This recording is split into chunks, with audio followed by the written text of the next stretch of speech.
মিঠু এসো ভাত খাবে মনে হ্যাঁ আছে? চলে আসছে ও, ভাত ওরে খাওয়া বাবা, দেখেই মিঠুর চলে ক্ষুধা আসবে। লেগেছে অনেক রে, এসো ভাত খাবে তুমি। এই রো বাবা, দেখো তোমার জন্য আজকে অনেক কিছু রান্না করেছি, দেখো। দাঁড়াও, তোমাকে মেখে দেবো ভালো করে, দাঁড়াও। আর তোমাকে ভালো করে মেখে দেবো, তুমি একটু দাঁড়িয়ে যাও, দাঁড়াও। দেখো মিঠু, তোমার জন্য আমি কি রান্না করেছি। ডিম, শসা আছে, ডাল আছে।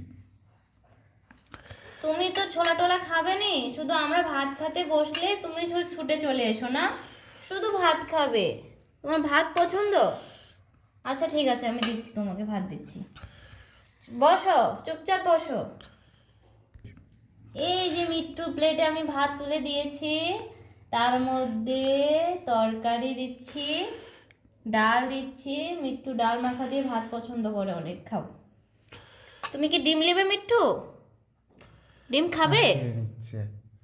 আচ্ছা খাও, ডিম পরে খেও।